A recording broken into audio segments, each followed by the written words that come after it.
Muito boa tarde. Começa agora o Mais Pecuária. Veja os destaques do programa de hoje. Em entrevista especial concedida ao programa, você conhece a história das braquiárias no Brasil. As forrageiras foram importadas da África e mudaram o curso da pecuária no país. A história é contada pela pesquisadora aposentada da Embrapa Gado de Corte, a doutora Cacilda Borges do Vale. E você vai conhecer também a história de dois produtores, um de Mato Grosso, outro de Minas Gerais. Eles investiram na produção de queijos e alcançaram resultados positivos do setor. Saiba também a importância da inseminação artificial, uma das técnicas mais usadas no mundo. E ainda, como o cooperativismo ajudou o produtor de Mato Grosso do Sul a expandir a sua produção de suínos. Estes e outros assuntos você confere a partir de agora no Mais Pecuária.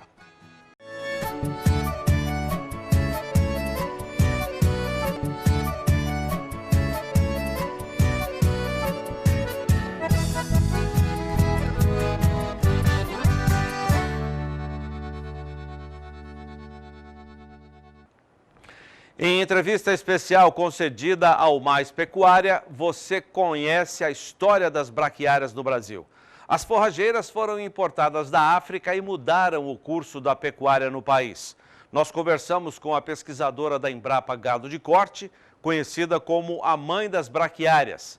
Cacilda Borges do Vale falou de sua aposentadoria depois de mais de 4 décadas de trabalho em pesquisas que deram ao país algumas das principais forrageiras tropicais implantadas nas mais diferentes regiões brasileiras.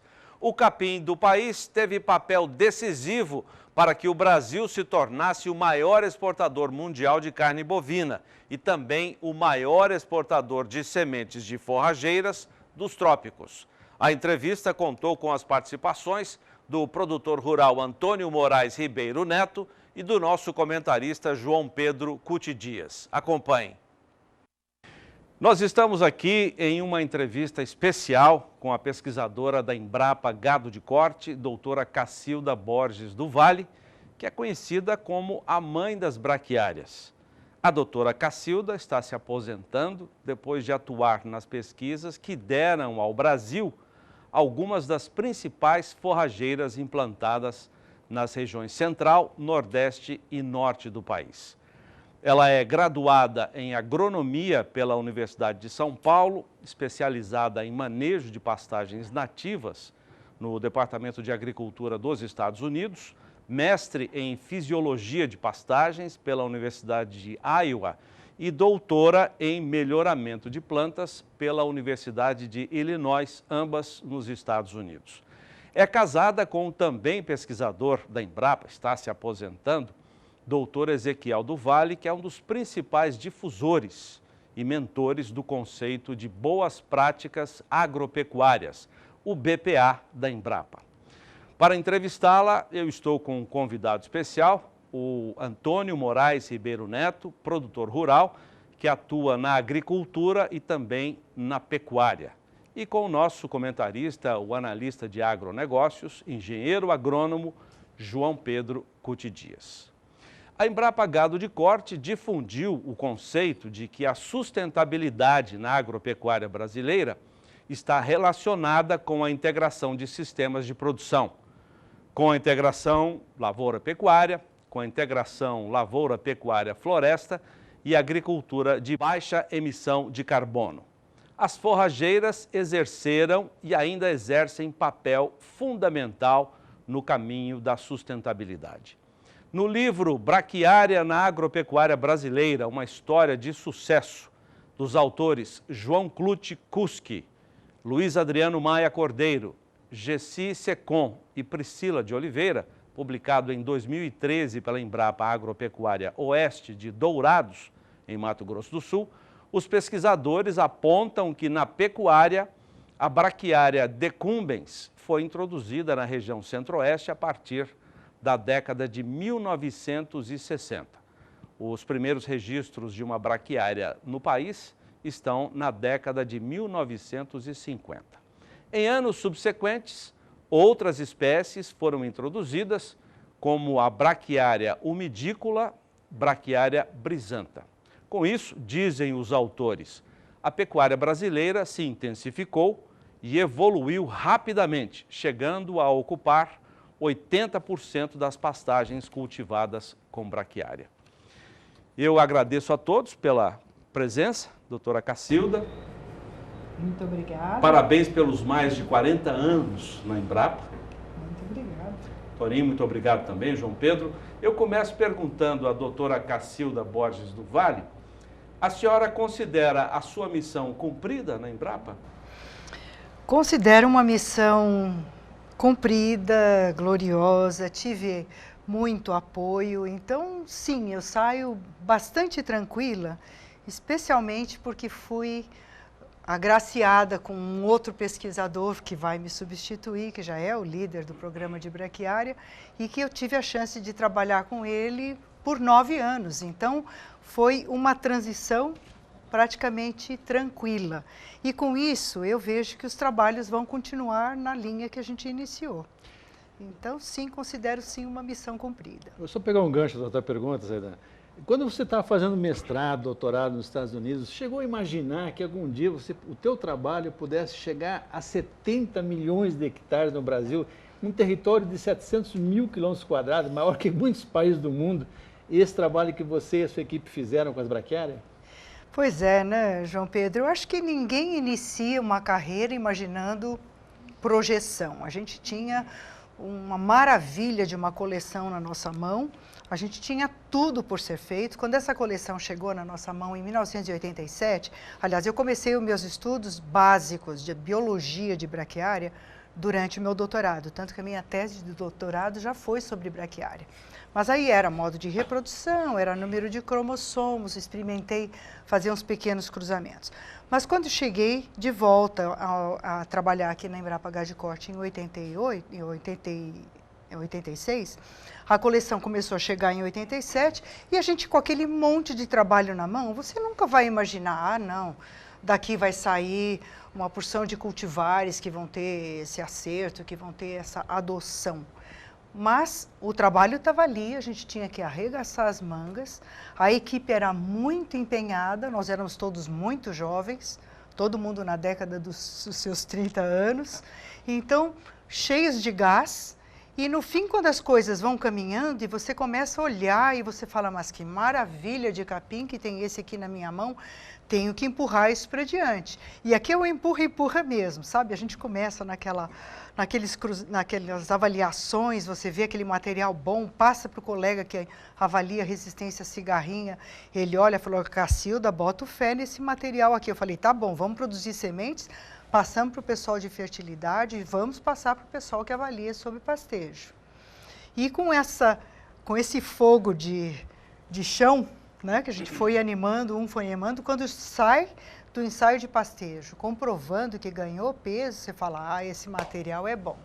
E isso a gente tem que botar à disposição dos pecuaristas, porque afinal de contas é um material que tem impacto, que vai causar impacto. Pois é, e nós tivemos a sorte de encontrar a Embrapa. Eu quero começar falando da Embrapa, agradecer a presença da Embrapa. Sabe? Se não tivesse a Embrapa, nós não estaríamos aqui agora, a situação do Brasil, a história do Brasil na agropecuária teria sido diferente. Mas hoje nós estamos falando da Cacilda. E eu lembro, sou bastante amigo da Cacilda e do Kiko, do Ezequiel, e a gente sempre se encontra. E de vez em quando a gente vai almoçar junto, domingo. Aí, cadê a Cacilda? 11 horas, está marcado. A Cacilda está na Embrapa, não veio ainda. O que ela está fazendo? Foi molhar uma planta lá, regar uma planta. Porque hoje não tem gente. Aí ela foi regar a planta lá, e lá se entusiasmou e ficou até às 10 horas, 11 horas, e aí atrasou o nosso almoço. Mas a gente compreendia e ia almoçar junto, feliz da vida. Não era assim, Kiko? Então, tem a dedicação. A Cacilda e aquela turma da Embrapa se dedicaram muito, a turma se dedicou muito ao trabalho e fizeram um trabalho bem feito. Por isso que atingiu esse sucesso, João. Por isso que a Embrapa, que a braquiária dominou esse espaço tão grande e mudou o perfil da pecuária e da agricultura também com a Rosiziense. Uma outra pergunta, doutora Cacilda. O doutor Fernando Penteado Cardoso, todos reverenciam como um importante nome da agricultura brasileira, né, do último século, podemos considerar assim. Ele disse o seguinte: no Brasil tem duas coisas importantes que dão certo: o zebu e as braquiárias. A senhora concorda com ele? Completamente. O doutor Fernando é companheiro de universidade, né, formado na Exalc também, como nós, está lá presente a cada festa da Exalc, já com seus 102, 103 anos. E é realmente isso. Eu acho que o zebu é uma raça adaptada ao trópico, ao calor, a pastagens mais rústicas.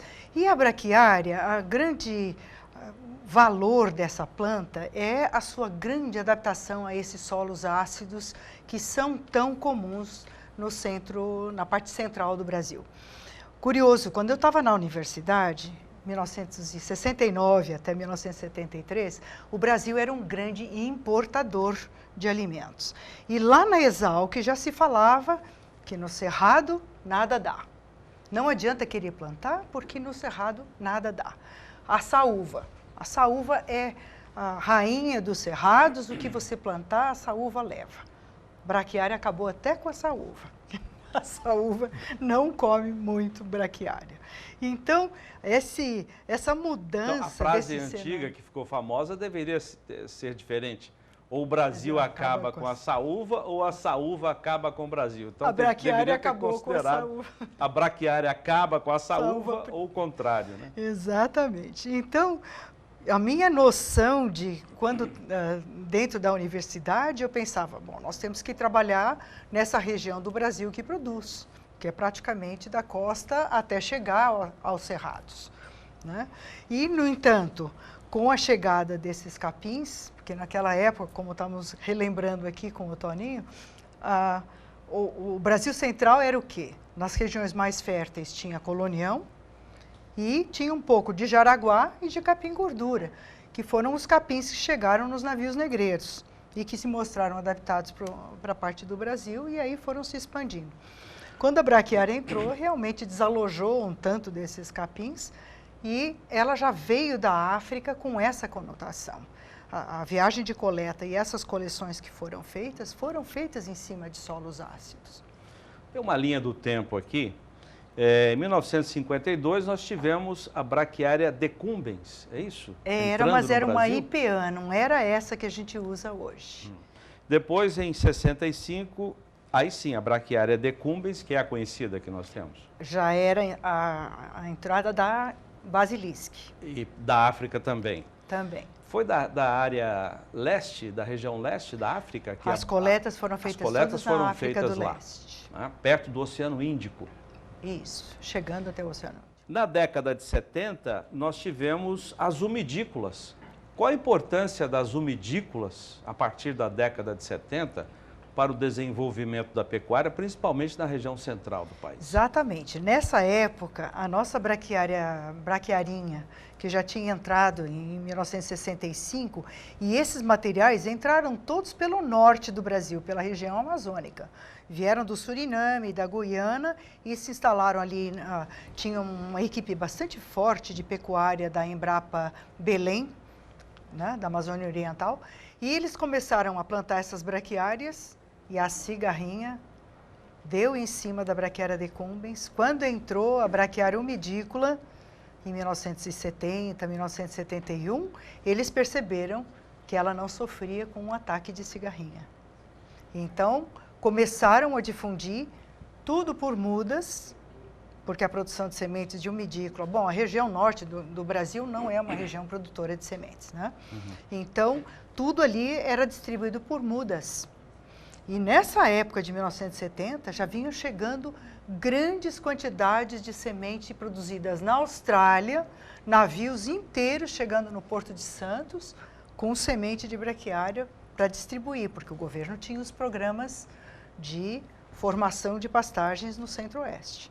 né? Então era Propasto, Condep, então era semente jogada de avião.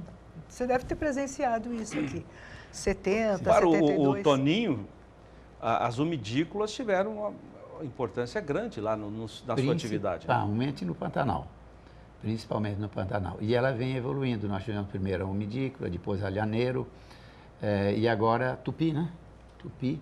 E tem mais uma aí que está no forno, não tem? Também nós temos um programa de melhoramento. Nós temos vários híbridos, foram inclusive já testados lá no Acre, porque o Acre tem uma camada de impedimento no solo que forma esses solos muito encharcados. Então testamos 4 híbridos e tem 3 deles que estão muito bons. Mas tem probleminhas de produção de semente e a gente precisa resolver isso antes de liberar As para o umidícolas comércio. todas têm esse problema, né? Elas são mais difíceizinhas. O que elas têm? Elas têm um estabelecimento muito mais lento do que as outras, então ela custa formar o estande. Depois elas têm um florescimento extremamente concentrado e pelo hábito de crescimento delas, que é muito emaranhado, elas não permitem a colheita do chão como é feito para as outras. Então, tem que ser feito com colheitadeira. E quando você entra com colheitadeira numa planta que não é domesticada, você pega semente verde, semente madura e muita semente xoxa. Então, para você entrar com aquela máquina, fazer a colheita e recuperar, ela acaba saindo uma semente a preço muito caro. Isso tudo tem que ser resolvido. Ainda na linha do tempo, a partir de 1975 é que o Brasil começou a produzir as sementes de braquiárias. O que mudou a partir daí? Foi uma senhora revolução.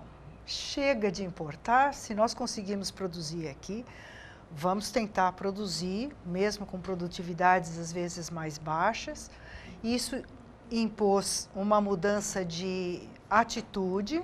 Bom, primeiro porque antigamente se colhia semente, inclusive dentro de pasto, área formada, você simplesmente cortava tudo aquilo, entrava com máquina não, porque era na base manual, varredura, peneiragem. Então era um trabalho insano, insalubre, né, de colocar uma porção de pessoas, muitas vezes mulheres e crianças junto, todo mundo completamente tapado, porque a poeira envolvida naquilo era algo incrível, né? Você enxergava de longe aonde estava se limpando semente, limpando o chão, muitas vezes até no braço, e colhendo semente. Mas, de qualquer forma, iniciou e houve aí um estímulo do setor privado, percebendo que aquilo tinha muito mercado, e houve o desenvolvimento de máquinas para se colher do chão. E a partir de 1980, isso praticamente virou uma realidade. O Brasil é hoje o maior produtor de sementes forrageiras tropicais do mundo e o maior exportador. Somos também grandes consumidores, mas somos os grandes exportadores. Então, nós podemos dizer com muito orgulho que o que acontece aqui no Brasil está afetando do México até a Argentina. Esses países não têm nem a indústria sementeira, nem o clima apropriado para produzir sementes de forrageiras tropicais. Então, eles importam grande quantidade de sementes do Brasil. O que a gente gera de cultivar aqui, sem querer, acaba impactando também esses países. Então, Mapiatã... E outras atividades da economia do país, como as máquinas, né? Exatamente. Setor de máquinas, não é, João? Nosso colega Chico Dubern de Souza, que não está mais conosco aqui em Campo Grande, está lá na Embrapa Pecuária Sudeste, mas também se aposentando, ele chegou a visitar cidades do interior de São Paulo, cuja economia era 90% a 100% semente forrageira tropical. Tipo Dracena, algumas cidades ali do interior de São Paulo se fizeram à custa de semente de braquiária. E ele sempre chamava os produtores de semente, vocês são braquiareiros. Não chamava de produtor de semente, porque na verdade era 90% das sementes deles era braquiária. Eu queria que a senhora citasse os momentos de mais relevância na sua carreira e aqueles que te deram mais desafios, mais dificuldades. Acho que vou começar pelos desafios, Aidão, porque os desafios começaram já a partir da minha tese de doutorado. Eu tive um professor de melhoramento de plantas, de genética de populações, e ele olhava para mim, ele era muito crítico, assim, um pouco cínico, mas muito crítico, e ele dizia: por que você vai trabalhar com alfafa, que era o assunto do meu orientador lá nos Estados Unidos? Se você vai trabalhar com alfafa lá no Brasil? Eu falei: olha, infelizmente não, porque alfafa não dá no Brasil Central. Mas então, por que você vai trabalhar com alfafa? Eu falei: porque é o que o Dr. Miller trabalha, ele faz melhoramento de alfafa, eu estou na linha de trabalho dele. E com o que você vai trabalhar quando você voltar? Ah, eu vou trabalhar com um capim tropical chamado braquiária. Por que você não trabalha com braquiária aqui? Eu olhei, espantada, falei: ué, trabalhar com braquiária em Illinois? Ué, por que não? Conversa com o teu orientador. Fui falar com o meu orientador e ele falou: olha, Cacilda, eu abro portas. Eu não sei nem pronunciar o nome desse teu capim. Mas se você precisar, eu te ajudo. Ele tinha trabalhado no USDA, no Departamento de Agricultura dos Estados Unidos. Escreveu para as pessoas dizendo: olha, eu estou com uma orientada e ela precisa de sementes do que você tiver no banco aí. Era Beltsville, na Maryland, ali no estado de Maryland. Me conseguiu as sementes. Escrevi para o CIAT me mandou sementes. O Senargem... O CIAT é? O CIAT é o Centro Internacional de Agricultura Tropical lá na Colômbia, que era quem estava fazendo as coletas de braquiária naquela época na África, e recebo uma carta me convidando para participar das coletas. Eu pensei, com uma criança de 2 anos e uma de 4, e o marido, eu aqui estudando em Illinois, não tem condição de eu participar em viagem de coleta na África. Mas teria sido muito interessante. Então, o desafio foi esse. Eu já comecei plantando braquiária em Illinois, que se comportava como planta anual. Ela morria toda... Nas primeiras geadas, ela já morria, né? Mas consegui trabalhar um pouco lá. Quando eu voltei e olhei aquela coleção, pensei: nossa, isso aqui é de abrir os olhos, mas é muito trabalho. E a gente não conhecia a biologia daquilo, então foi um grande desafio, sim. E isso sem ter literatura para ser consultada. Então, você tem que ser extremamente criativa. Isso que o Toninho estava falando, ela vai molhar no sábado, vai molhar no domingo. Bom, eu tinha também que olhar. Eu me lembro de uma vez que minha mãe estava visitando e nós estávamos tentando fazer florescer alguns capins, e eu falei: dias curtos, de repente isso ajuda. Então, coloquei cortinas de lona preta em volta de uma bancada dentro da casa de vegetação, e nós tínhamos que abrir cortinas às 8 da manhã e fechar as cortinas às 4 horas da tarde, para ver se a gente induzia florescimento a partir de dias curtos. Então, e já pensando no clima que teria aqui no Brasil também. Isso eu estava fazendo aqui já era aqui em Campo Grande. E aí minha mãe falava: que gozado esquisito esse negócio de abrir cortina, fechar a cortina. Mas eu falava: tem que induzir essas plantas a florescer, porque senão na hora que eu tiver pólen para cruzar, essas aqui não tem flor para receber, né? Então, esses desafios a gente enfrentou e foi sempre no dia a dia. O que a gente não tinha naquela época era o desafio financeiro. A Embrapa estava bem estruturada, nós todos éramos muito jovens, as máquinas jovens, o pessoal de campo super jovem, e os projetos. Um projeto bem escrito tinha apoio financeiro. Então, isso a gente não enfrentou, que é um dos grandes desafios hoje, porque ciência e tecnologia está muito descapitalizada, isso traz um desestímulo para as equipes, né? Mas isso foi os desafios. Momentos mais relevantes. A defesa de uma tese de doutorado e receber os parabéns de uma banca, isso foi muito bom. Quando eu orientei uma primeira bolsista de iniciação científica e, de repente, vejo essa bolsista que é a dona do projeto Arara Azul, né? A Neiva Guedes, que foi minha primeira aluna de iniciação científica e depois fez a sua bolsa de aperfeiçoamento científico e virou uma cientista. Então, esse prazer de formar pessoal e incentivar, e ela chegar e falar, eu me espelho na senhora, a senhora é um exemplo. Eu falei, puxa, interessante, a gente não espera, mas tem esse retorno. Depois, esse reconhecimento do meio, eu fui nomeada como uma das pessoas influentes do agronegócio, recebi prêmios da Embrapa, Frederico de Menezes Veiga, que também, tudo isso cai no meu colo que eu falo, não é possível. O lançamento do Marandu não foi um momento de glória? O lançamento do Marandu, justamente, eu estava já no meu doutorado. Então, eu participei do Marandu até 1982, meados de 82, quando eu ainda estava aqui. Aí a colega Maria Isabel Penteado foi quem assumiu isso, porque eu estava saindo para o doutorado. E, claro, o Marandu é até hoje um dos lançamentos de maior impacto. Né? Muito difícil Marandu de ganhar. foi em que data? Em 1984. 84. Cacilda, você comentou que você foi convidada para a África, na época não foi, mas você foi recentemente. Como é que você vê hoje a África como um grande um polo de matéria-prima para o Brasil, em termos de espécie, de forrageiras, e aqui para um clima igual ao nosso, ou não?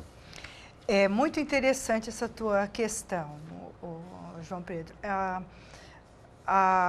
Eu estive no Quênia em 1986, fui fazer um treinamento de cruzamentos de braquiária, porque, na verdade, a ciência e tecnologia, mesmo no Quênia, que é um dos países mais até avançados da África, ainda está muitas décadas atrás do Brasil. Eles têm as pastagens nativas deles, que são as nossas cultivadas, então talvez por isso não tenham tanto a motivação. Estão bem preservadas lá na África?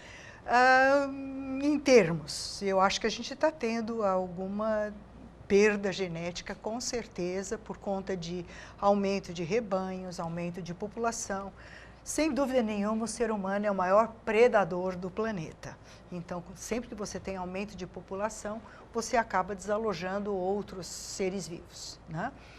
Mas vi muita pastagem nativa, que são as nossas daqui. Eu digo sempre, olha, é lamentável que a gente não tenha uma coleção de jaraguá como a gente tem de braquiária e de pânico. Lamentável que a gente não tenha uma coleção de gordura, de capim-gordura, como a gente tem dessas outras, porque são fantásticas essas plantas. O gordura fez segurar aquelas colinas todas ali de Minas Gerais por, sei lá, 50 anos, 60 anos. É um capim que cresce muito bem nos morros e com um bom valor nutritivo. E quanta gente que gosta do leite do capim-gordura, porque ele dá um sabor diferenciado no leite. Mas temos aquele que chegou no navio negreiro e olha, é só esse. Então, sim, eu acho que ainda existe espaço para se fazer novas coletas, principalmente porque na nossa coleção nós não temos materiais de solos melhores e nem de solos encharcados, que já está virando um grande problema. Com as mudanças climáticas, a gente tem tido uma concentração de chuvas, às vezes, pé d'água, né, como a gente fala, chuvas muito abundantes e que acaba não dando aquela drenagem no solo, e que alguns dos nossos capins, principalmente esses que já estão no mercado, sentem muito. Com exceção da umidícola, todos os outros são muito sensíveis a solos encharcados. Você pensa que a gente pode buscar ainda outros cultivares de jaraguá e de gordura na África? Eu acho que, se for bem organizado, possivelmente teria que ser uma instituição pública brasileira, que teria que se organizar para fazer isso. Poderia ser uma Embrapa, poderia ser um IAC, o Instituto Agronômico de Campinas, qualquer desses institutos públicos, institutos federais, né, ou Sul-Mato Grossense ou goiano, que tem interesse nesses materiais, podia ser até algum instituto de Minas Gerais. Organizar uma viagem não é muito complicado, só que tem uma certa técnica, né? De você visitar herbários, saber onde é que esse material se encontra, traçar rotas de coletas, fazer os acertos com os governos locais. Hoje em dia não se faz coleta nenhuma sem pesquisadores locais acompanhando. Então, se for no Zaire, tem que ter alguém do Zaire, algum cientista do Zaire acompanhando a viagem de coleta. Mas eu acho que é possível, sim. Tem que ter a disciplina do alemão. Tem que ter a disciplina do alemão que fez a viagem de coleta na Pois a chegada das coletas, da coleção, 1987. Foi uma revolução para a nutrição ainda do gado, não, a pasto aqui no Brasil? Ela estava em preparação, porque em 87 chegam esses materiais, você olha, nós colocamos em avaliação, nosso primeiro campo de avaliação com 212 desses que chegaram, começou em 1988 e foi até 1991. Então, por 3 anos, nós estávamos ali cortando religiosamente a cada 35, 42 dias, depois fazíamos um corte de meio de seca e um corte de final de seca, isso para conhecer esses materiais.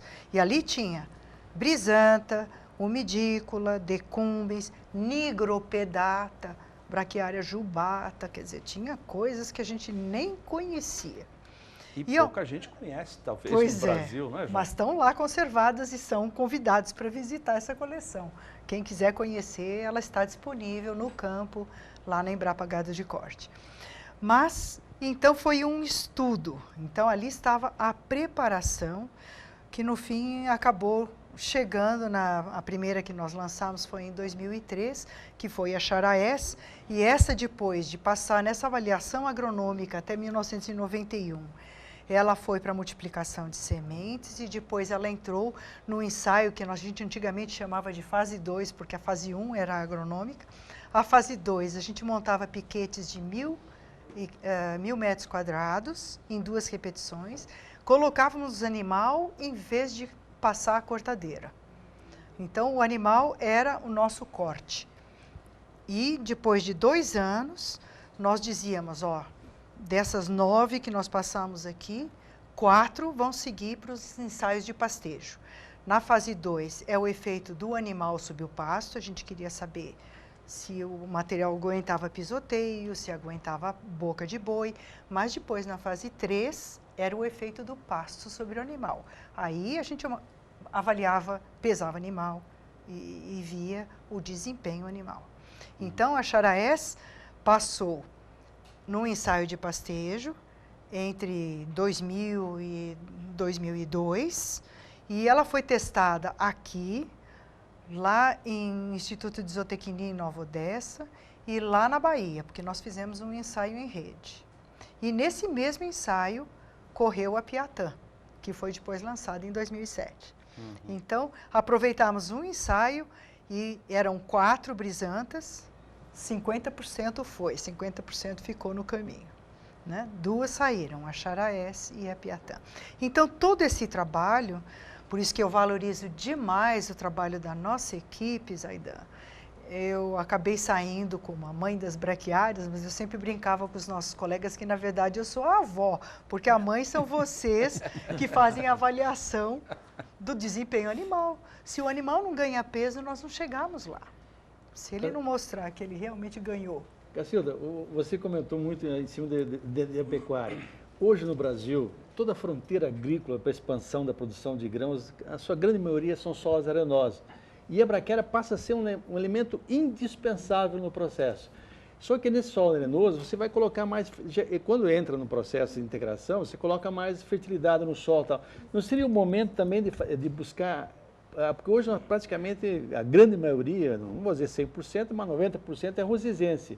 Será que nesse momento não seria oportuno pensar em outras espécies de braquiária para atender esse nicho que é extremamente importante para a agropecuária brasileira? Na verdade, João Pedro, nós já temos a Paiaguás, é uma excelente alternativa para a integração. Ela até tem um desempenho melhor no período seco, que é quando justamente você tem a Rosiziensis no campo. Tá certo que a Rosiziensis acaba deixando mais massa, portanto, ela como cobertura, ela funciona melhor. Mas a Paiaguás entra para quem quer usar o boi safrinha. Nós vemos as imagens. Ela tem uma quantidade de folhas muito diferenciada perto das outras cultivares. Ela perfilha muito, e são perfilhos basais, fácil, inclusive, de dessecar depois. Então, ela entra nesse nicho do boi safrinha, mas também com uma excelente cobertura vegetal, né? Como cobertura. E algumas das nossas que estão vindo por aí, agora não vão ser mais tiradas da coleção, vão ser híbridos, João Pedro, vão entrar nesse nicho, sim, senhor.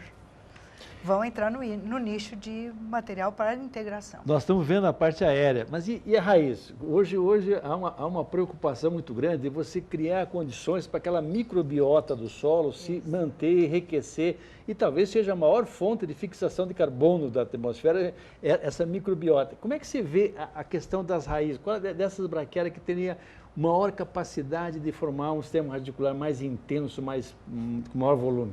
Aí eu acho que eu tenho que tirar o chapéu para a Braquiária rusiziensis. E isso a ver com o sistema radicular tem muito a ver com a parte aérea também. Então, o quanto você tem de parte aérea, possivelmente você tem 3 vezes, 4 vezes mais na parte subterrânea. E a rusiziensis, por ela ser muito rápida na formação, ela logo tem uma capacidade de fixação de fotossíntese, né, de fazer fotossíntese, o que indica que ela realmente vai translocar toda essa fotossíntese para a formação de raízes. Então, aquele raizame que a gente tem visto até em alguns vídeos, que chega a ser impressionante de um material desse em 6 meses conseguir alcançar, 6, 8 meses conseguir alcançar 2 metros de profundidade, isso é da Braquiária rusiziensis. Isso a Paiaguás não vai ter. Você vê que a parte aérea da Paiaguás é mais baixinha, ela tem uma grande capacidade de fixação. Mas também a gente não tem feito essa pesquisa de abrir trincheiras e ficar olhando.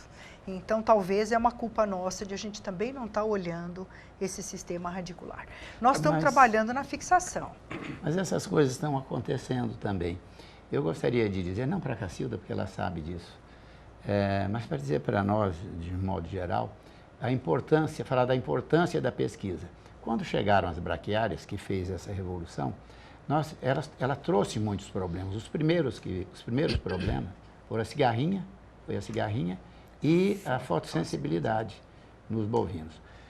Nós nos recorremos à Embrapa e à pesquisa de um modo geral para resolver esses problemas. E estamos resolvendo agora também o problema da agricultura, junto à pesquisa. E é o que você falou, a raiz da rusiziense é profunda, ela aera o solo. Então a gente, como agricultor, nós damos uma preferência muito grande para a rusiziense, até esquecendo um pouco da integração com a pecuária para fazer o boi safrinha, porque a rusiziense ela tem uma característica que eu acho que precisa ser mais estudada e ser mais selecionada. A raiz é profunda, ela cria uma massa muito forte e isso é o sucesso da agricultura nossa.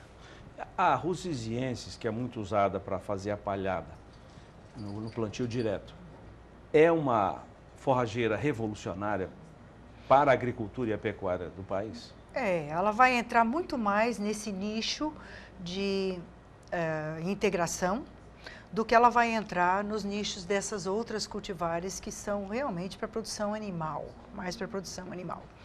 Nós temos um programa de melhorar, a Embrapa tem um programa de melhoramento de Braquiária rusiziensis que está lá na Embrapa Gado de Leite, em Juiz de Fora. E já temos, inclusive, uma braquiária pronta para ser lançada no comércio, possivelmente a partir do ano que vem. Já recebe o nome de rusiziensis, chamada Integra, justamente porque ela vai entrar nesse nicho. O que ela vem?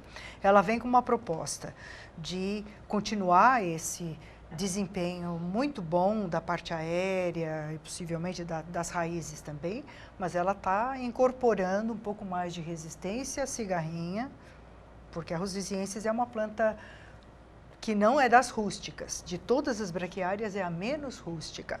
Ela não tolera frio, não tolera seca, não tolera cigarrinha e não tolera encharcamento também. Então, essa Integra vem com uma proposta de ser melhor em termos de qualidade, de massa, mas também de resistência à cigarrinha.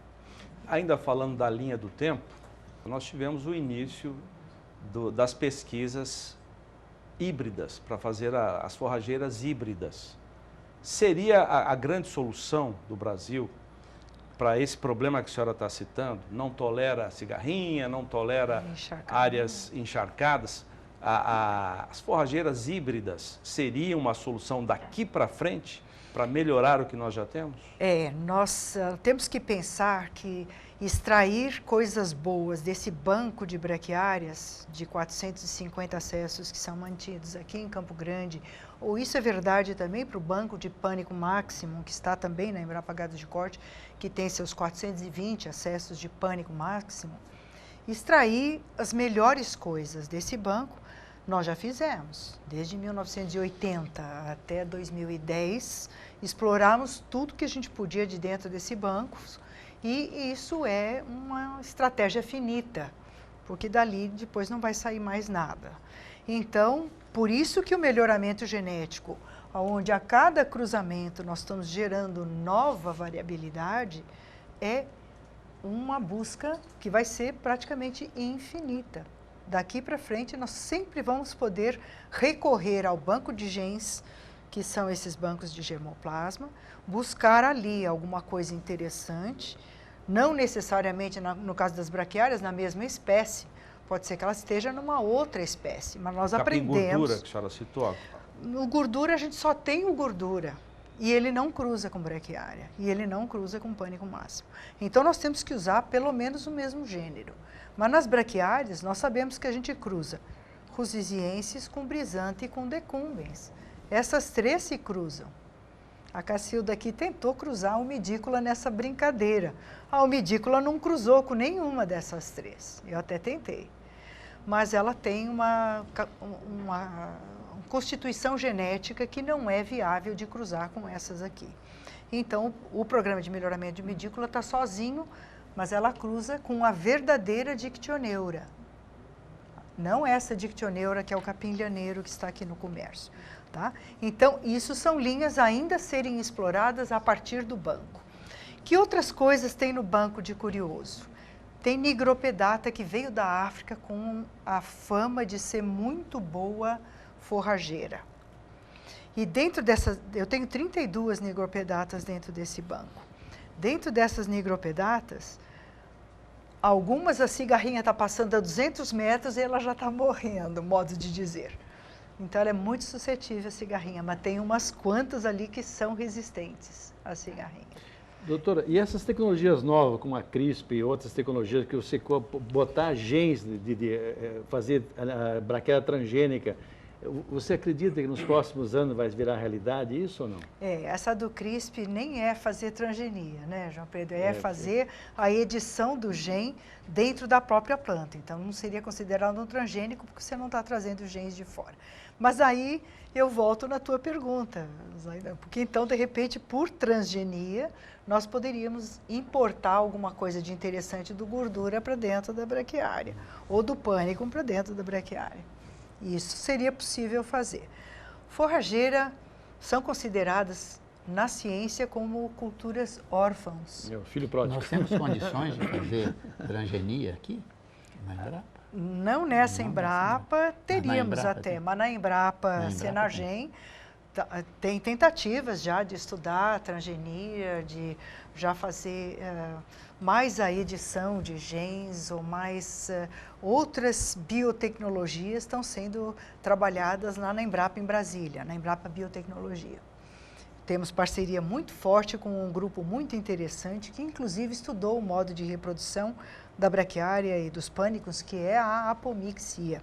Essas plantas são, de modo geral, assexuadas, né? Por isso que foi tão difícil a gente começar esses cruzamentos e seguir nesses cruzamentos, né? A gente usa as cultivares como doadoras de pólen e a gente sabe quem são as nossas plantas mães, porque a gente estudou o modo de reprodução e sabe que elas têm sexo. E essas plantas sexuais são colocadas no bloco de cruzamento com os nossos cultivares para fazerem os híbridos. Mas existe sim possibilidade, como eu falei, as nossas culturas forrageiras são órfãos, mas estamos sabendo da criação de um centro muito importante de biotecnologia no estado de São Paulo, financiado pela FAPESP, e cuja professora Anete Pereira de Souza, que é uma valiosa colaboradora nossa da Unicamp, vai estar trabalhando com forrageiras ali dentro. Então, temos esperança sim, a linha de pesquisa está traçada. Existe algum capim que possa ser considerado ideal para o Brasil? Por sorte nossa e para a gente não perder o emprego, não. Então, eu acho que não existe, o capim milagroso não vai ter. E por isso que a Embrapa, desde os seus idos de 1984, quando lançamos a Marandu, a gente já batia nessa tecla. Por favor, diversifique. Eu sei que o seu capataz quer plantar Marandu nos seus 3.000 hectares, mas nós não recomendamos isso. O senhor tem que ter Marandu, o senhor tem que ter um pouco de umidícola, o senhor tem que ter um pouco de Tanzânia, um pouco de Mombaça. O senhor não tem só uma categoria animal na sua fazenda, a categoria animal tem necessidades nutricionais diferentes. O senhor não tem uma colcha de retalhos de solos na sua fazenda? Aplique um pouco do fosfato de rocha. Mas, doutora, natural. Deixa eu pegar o seu gancho, então. Por ser tão eficiente a braquiária, que sobrevive com 1 ppm de fósforo, será que isso não foi um fator que tirou um pouco o pecuarista? Muitas vezes, mas ela está produzindo, porque ela poderia produzir muito mais se desse uma atenção, olhasse como o agricultor olha o solo dele, o pecuarista olhasse também. Porque a gente consegue ver em resultados de 10 mil, 12 mil quilos de matéria seca por hectare, dando um pouquinho de alimento para ela. Isso não foi um fator que segurou um pouco ela mostrar todo o seu potencial? Isso segura até hoje, né, João Pedro? A gente diz, olha, a braquiária decumbens, ela é tão sem vergonhinha que ela, se você não der nada, ela está lá, está subsistindo, tem pasto de decumbens de 25, 30 anos e ela está ali, fraca pra caramba, com pouca raiz. Se você der adubo, ela ganha da Marandu. É impressionante. É impressionante. Então, isso também está sendo avaliado na pesquisa. Quando a gente passa esses materiais para os nossos colegas de fertilidade do solo, eles olham tanto essa parte da adaptação a solos de baixa fertilidade, como também eles estudam a reposição de nutrientes, principalmente o fósforo, e na reposição, quais as que são mais responsivas, principalmente porque se ela entrar na integração, esses solos vão estar corrigidos. Depois de uma soja, depois de um milho safrinha, vão ser solos melhores. Aí você vai colocar qual? Você vai colocar uma braquiária decumbens? Coloque, ela vai responder. Mas, de repente, se você colocar um ipiporã, ele vai responder mais, porque ele tem mais responsividade a esse adubo. Tá bom? Então, acho que isso sim, é uma questão relevante. Eu me lembro do nosso primeiro chefe aqui da Embrapa Gado de Corte, em 1978, e ele já dizia para nós, olha, vocês nem pensem em adubação. Adubação é palavrão, não se use, não se usa aqui. E isso, na verdade, em 1978, não sei se o Brasil dependia possivelmente tanto da importação de adubo e não tinha nada aqui. Imagina se vai usar na pastagem, vai usar na agricultura. Mas depois, com 1982, 83, mesmo quando a gente lançou a Marandu, já a gente percebia que tinha que ter uma adubação de reposição. Se não como o pânico, que tem adubação de reposição anual, as braquiárias com uma adubação bianual já fazem uma grande diferença. Quem experimenta a integração de agricultura e pecuária, depois ele fica mais entusiasmado em usar adubo no solo. Exatamente. Porque ele não se conforma mais com produção baixa. A degradação das pastagens é o grande desafio da pecuária hoje? Isso sem dúvida nenhuma. O Brasil não precisaria abrir 1 centímetro quadrado de qualquer vegetação natural se nós conseguíssemos recuperar a grande quantidade de pastagens degradadas que infelizmente nós temos. E isso é uma grande verdade. E não é talvez tão complicado.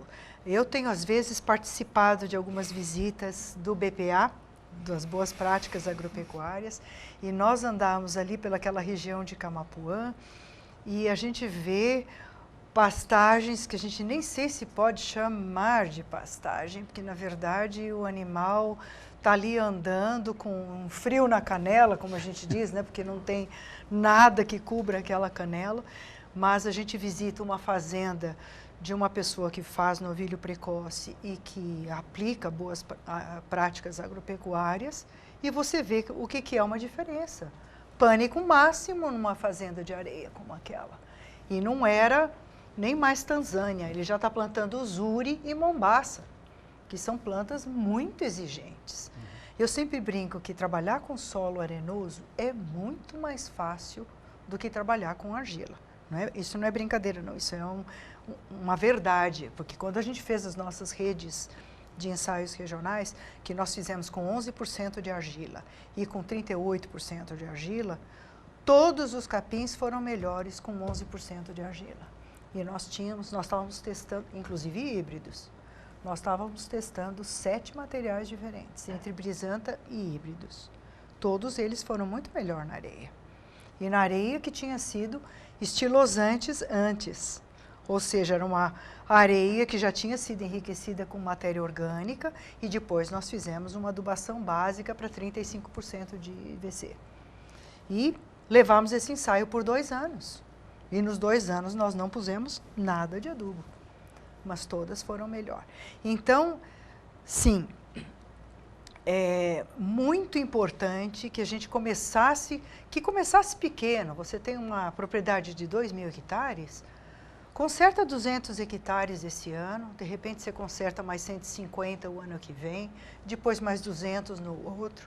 Você recuperando os teus 500 hectares dessa tua fazenda, você conserva o restante e você mantém a mesma capacidade de suporte que você tinha nos teus 2.000 hectares. Recuperar o pasto é melhor do que reimplantar o pasto? Às vezes a necessidade é reimplantar o pasto. Às vezes a situação já chegou num nível tão crítico que você tem que trabalhar aquela terra. Mas é possível, se ainda existe algum tipo de cobertura, é possível inclusive implantar, fazer plantio direto. Por que não? Põe uma braquiária decumbens naquela macega que sobrou ali, talvez com um pouquinho de adubo, você implanta aquela decumbens, depois se você quer realmente melhorar, você faz um plantio direto em cima da decumbens, desseca a decumbens, aí tem que botar um pouco mais de adubo e faz uma renovação com alguma coisa um pouco melhor. E com a integração com a agricultura, facilita? Toninho Mas pode falar, porque você faz também um trabalho de integração. Dê o seu depoimento. Facilita muito, inclusive ensina a gente, né? Quando você começa a plantar soja e milho e depois planta junto com o milho, braquiária, e faz aquela safrinha de boi, você aprende a ficar mais exigente. Você quer um boi mais precoce, você quer menos tempo para engordar o boi, você quer um desempenho melhor do boi. E aí você aprendeu e a agricultura, a integração ensina o pecuarista. Eu sou de origem de pecuarista, eu nasci como pecuarista e sempre vivi assim. De repente eu mudei para a agricultura e agora eu estou voltando para a pecuária, quer dizer, voltando integrado, fazendo agricultura integrada com a pecuária. E não tem dúvida que aí facilita, aí muda tudo. Muda o solo, a profundidade do solo, você quer adubar mais profundamente o solo, você quer que a raiz de braquiária vá mais funda, e aí você vai atrás da rosisiense. Você plantou piatã também, né? Também, plantei piatã também. E aí muda, aí você descobre possibilidades infinitas para você melhorar a sua atividade. Só complementando, hoje você rodar no Centro-Oeste, você encontra uns oásis, umas ilhas verdes, que são braquiárias em área integrada. O resto não tem macapim, é tudo amarelo, o solo queimado. E onde tem adubação, a resposta, a capacidade responsiva da braquiária é uma coisa fantástica. E vem a ser uma radicular, 1 metro, 1,5 metro, vai buscar água, vai buscar nutrientes, vai buscar tudo, né? Exatamente. E aí tem que mudar todo ano também, né? Pensa que um dia você vai ter uma invernada para 10 anos. Não, ela dura 1 ano, você depois planta, faz agricultura e mais 2 anos de agricultura, mais 1 de pastagem. É essa a mudança.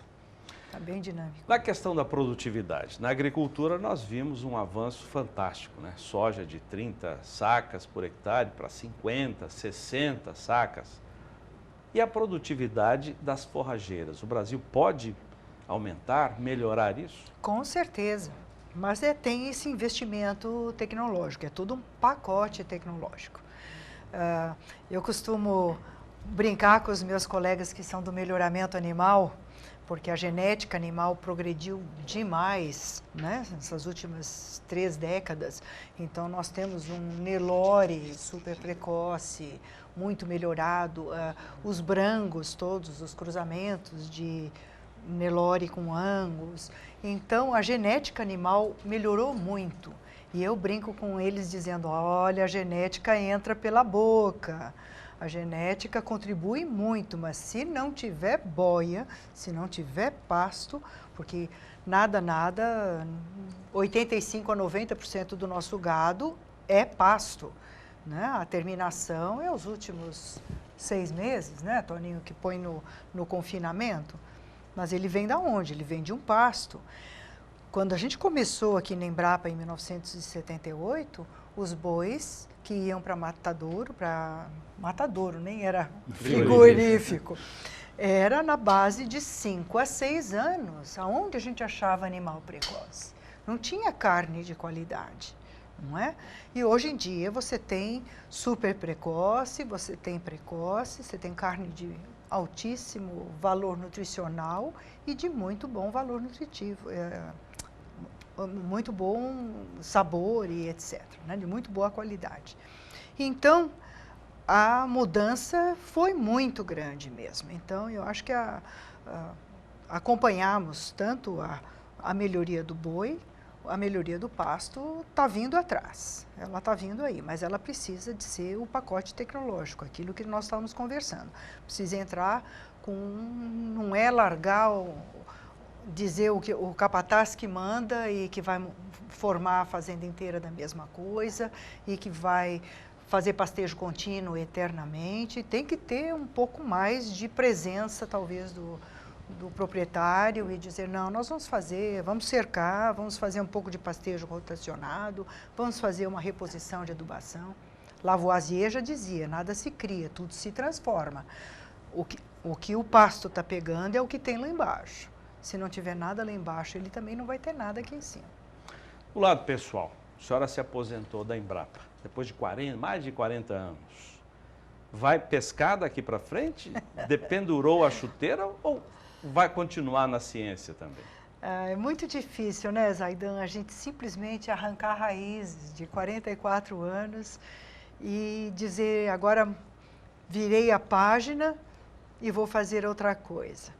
Então, eu estou aos poucos me desligando. Eu fiquei muito feliz de passar a liderança do projeto de braquiária para o Dr. Sanz de Barrios, que está indo muito bem com todos esses projetos. Nós temos, você sabe, uma parceria muito forte com a Unipasto, graças a Deus, que são o nosso grande braço da transformação desse mercado de sementes forrageiras tropicais. Eles são os nossos grandes difusores de tecnologia e também, por que não dizer, trazer as demandas do campo para dentro da pesquisa. Não só apenas no Brasil, como também no exterior, né?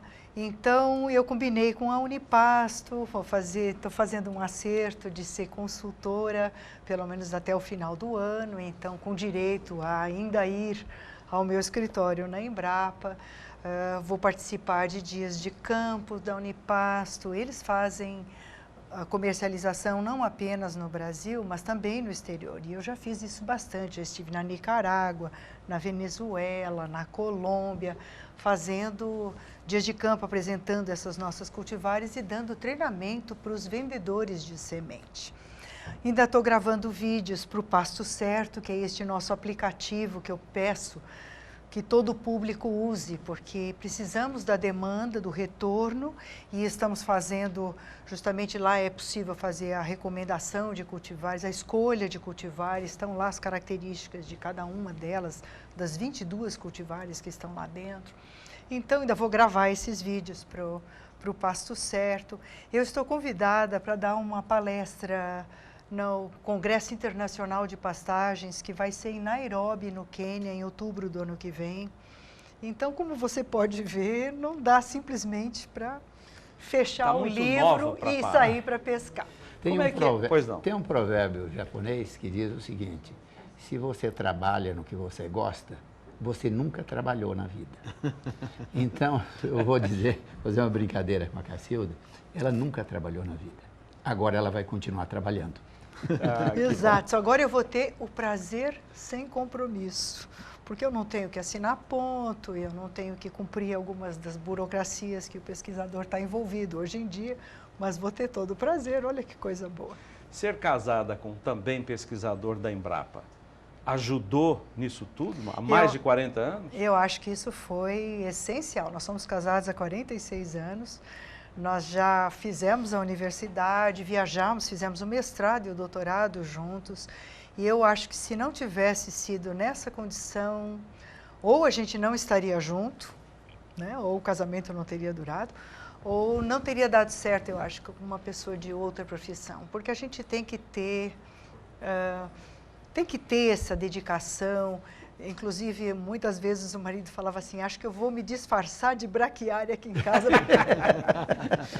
para ver se ela presta atenção em mim. E dá para ele entender o fato de você ir domingo de manhã e só voltar na hora do almoço. Já né? Vai para braquiária, já vai para Embrapa, né? De novo. Realmente, não, mas acho que foi essencial e eu acho que complementa muito bem, porque eu vejo agora o marido trabalhando nessas boas práticas agropecuárias e os olhinhos também brilham quando ele fala disso, e ele é diretor da Associação de Novilho Precoce também. Nós brincamos que nós somos os sem boi e sem terra, né? Mas ele faz parte da Associação do Novilho Precoce. E com isso a gente vê o que é o outro lado da moeda, porque então a gente são 300 fazendas que fazem parte dessa associação, e ali você vê a aplicação da tecnologia, o que dá certo, o que não dá. Muitas vezes vem aquela crítica assim, que esse negócio, vocês soltaram esse tamanho aí, a gente nem sabe o que é isso, para que serve, por que vocês ficam colocando vários desses, a gente fica mais confuso na hora de escolher alguma coisa para plantar. Então, e também que exige mais tecnologia. Não, nós queremos aquele capim milagroso. A senhora também não é só da ciência, é também da arte, da música, né? Tocando violino. Exato. Aquela sensibilidade que se exige para alguém que toca violino, e o líder do violino numa orquestra, por exemplo, ajuda a entender um pouco mais a ciência, o processo da ciência? Nossa, essa pergunta me pegou desprevenida, porque eu também não sei dizer se necessariamente isso tem alguma correlação. Mas sim, para tocar violino você precisa realmente estar um pouco fora do chão, eu acho, porque precisa colocar a sua alma ali. É você que faz o som, né? Não tem lugar para apertar as cordas. Talvez esse tipo de elevação da realidade ajude realmente na ciência, onde você tem que pensar um pouco fora do chão. Bem lembrado. A alma do artista. Talvez a alma do cientista. Do cientista. É possível, bem lembrado. Eu queria agradecer a doutora Cacilda Borges do Vale, pesquisadora da Embrapa aposentada, mas não vai dependurar a chuteira, pelo que ela disse.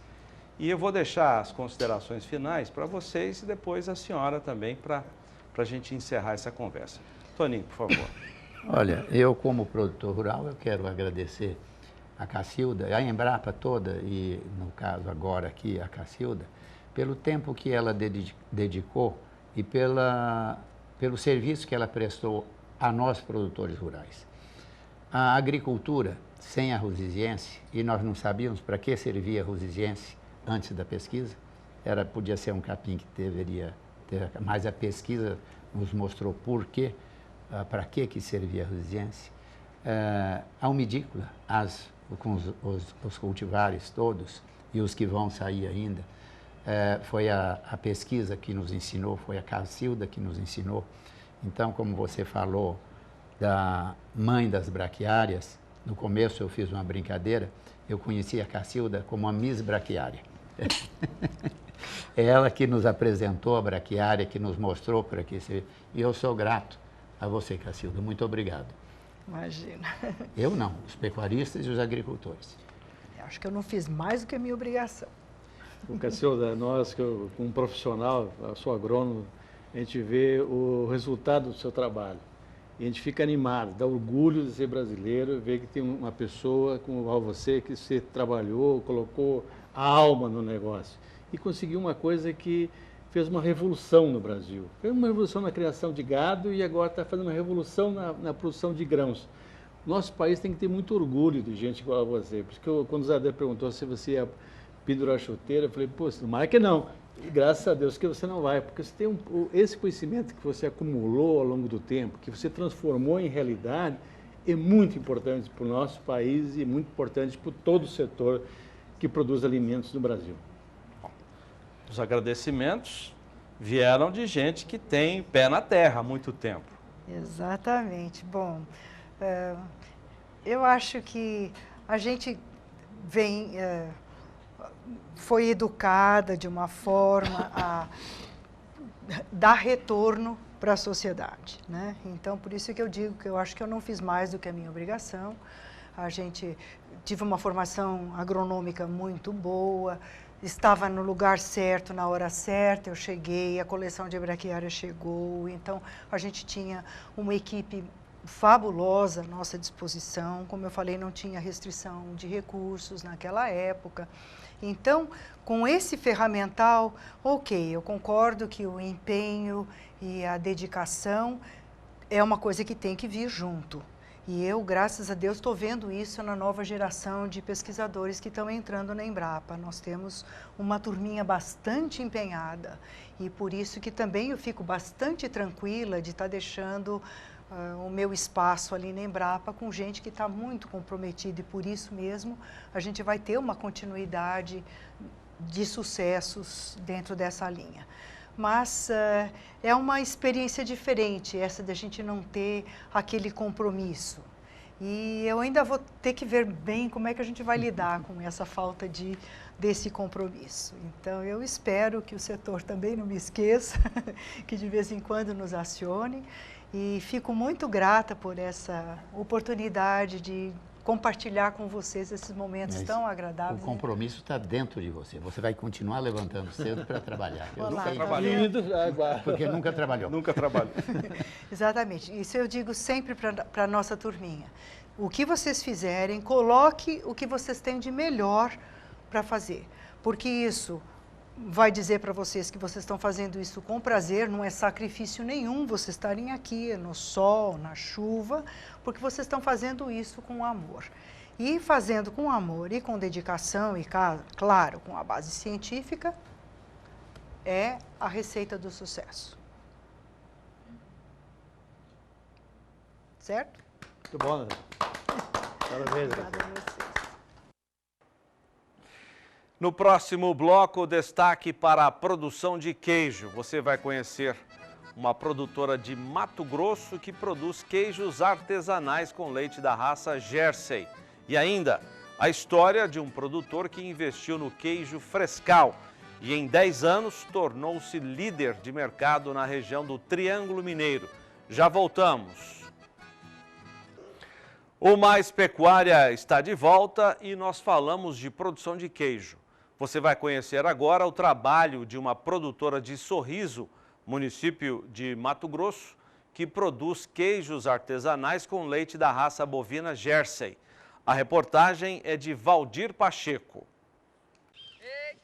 A produtora Rita de Cássia cria gado leiteiro da raça Jersey, por serem animais dóceis de porte pequeno e se destacam no mercado pela qualidade da produção leiteira. Mas essas não são as únicas razões que fazem o gado Jersey cair nas graças dos criadores brasileiros. Rita destaca o temperamento e também a rusticidade. É um animal que pare sozinho, que se cria sozinho com pouquíssimas condições e dá um retorno na produção de um leite de alta qualidade. Rita é apaixonada pela raça Jersey. A raça Jersey pelo manejo, né, que é um animal dócil, o leite, o teor de gordura é maior, proteína, dá um diferencial no queijo. Hoje o alimento delas é só no pasto e mais concentrado. Esse ano não fizemos silagem. O trabalho da produtora Rita de Cássia não tem domingo, não tem feriado, é diariamente. E toda semana ela confecciona os queijos artesanais Colonial e o Minas Frescal. Aí, a cada 2 dias eu faço o Minas Frescal. Daí guardo no tanque de resfriador. Aí no outro dia coloco no tanque do pasteurizador. Aí pasteuriza o leite a 65 graus. Aí por 30 minutos você mexe ele, depois abaixa para 37 graus. Aí coloca o sal, o coalho, espera coalhar 40 minutos, corta a massa, depois dessoura e coloca na forminha. O procedimento colonial, a pasteurização é a mesma, porém o procedimento é diferente, porque ele esquenta a massa depois que você corta ele, que a gente cortou ali, né? Você viu que a gente cortou e depois a gente esquenta a massa e tem que dar o ponto da massa. Aí ele vai para a prensa. Aí ele tem que prensar, diferente do frescal, que não é prensado e não tem que esquentar a massa também.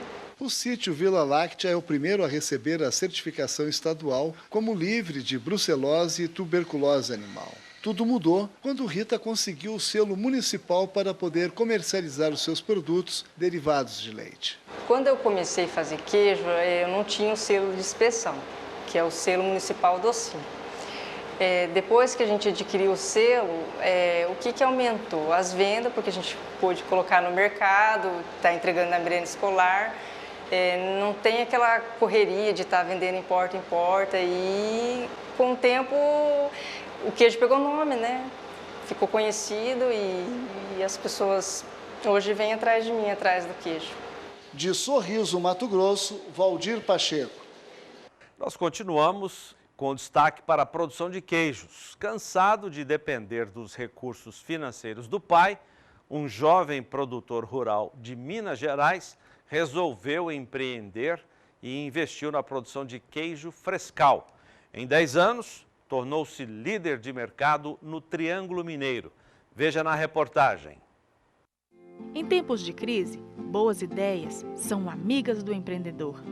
O André, por exemplo, não estava contente em receber só a mesada do pai e resolveu que era hora de se movimentar.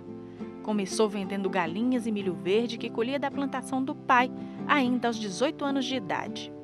E foi exatamente nessa cozinha que nasceu a ideia do empreendedor André Terra Bento, aqui de Uberaba, de produzir o queijo Minas Frescal. E aqui nesse fogão, ele trazia o leite para ser pasteurizado. Quem vai contar um pouquinho dessa história para a gente é o pai dele, o senhor Reinaldo, não é isso? Isso. Onde tudo começou e por que começou? Conta um pouquinho. Na verdade, aqui era uma propriedade que a gente destinava para produção cafeeira. E o café estava passando um momento muito difícil e o André, então, quis unir a vontade, a fome, vamos falar assim, com a vontade de comer. E me pediu que liberasse aqui a cozinha da casa para ele destinar a fazer inicialmente um queijo Minas Frescal de umas 10 vacas. E ele falou, pai, então faz o seguinte, você pode cortar minha mesada, pode deixar que eu me vire agora com queijo. Já pensou cortar mesada, seu Reinaldo? Aí me agradou muito essa história, falei, já vou economizar e tudo. Aí ele veio para cá e começou inicialmente fazendo uns 10 queijos e comercializando aqui no posto Cachucha, na próxima fazenda, que nós íamos lá comprar óleo diesel e ele já levava e vendia lá o queijo dele. Que hoje, na verdade, ele que domina aqui. Eu, para fazer as coisas, às vezes tenho que pedir benção para ele. Ele tem toda a atenção com os animais no pasto e com os bezerros em crescimento. Afinal, a saúde dos animais é que vai garantir a qualidade do leite. São cerca de 150 vacas girolando em lactação que, nesse momento, estão sendo guiadas para a sala de ordenha calmamente, sem estresse, para não prejudicar a qualidade do leite.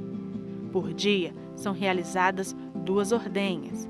E aqui, doenças como mastite, é proibida a sua entrada. Por isso, cuidado com o teto das vacas.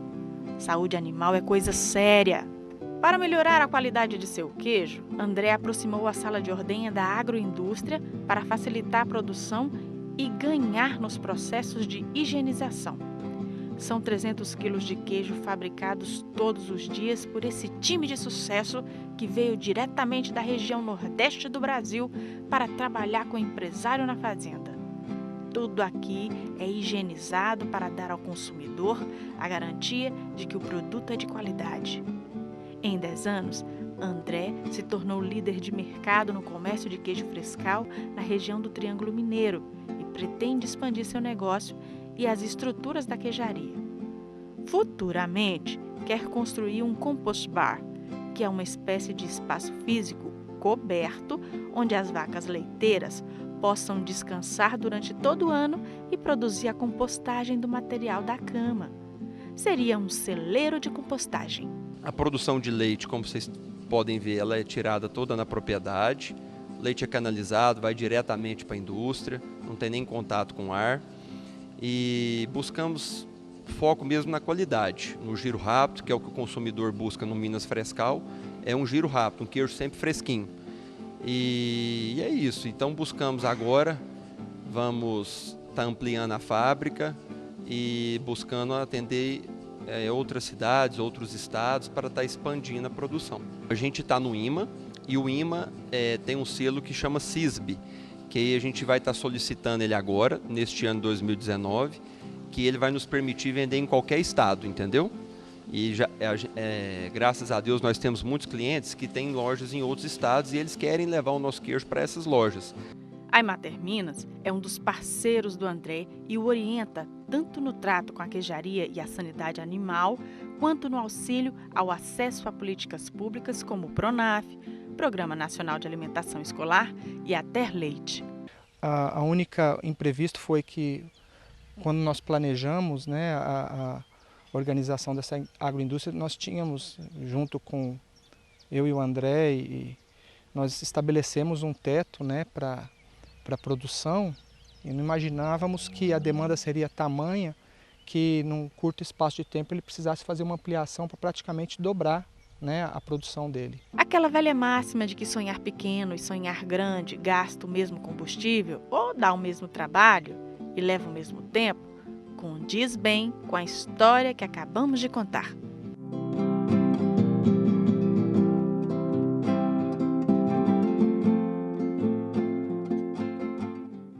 Depois do intervalo comercial, você confere as vantagens da inseminação artificial em bovinos e ainda um rastreador via satélite que pode auxiliar pecuaristas a diminuir os prejuízos com embargos sanitários internacionais. Daqui a pouco.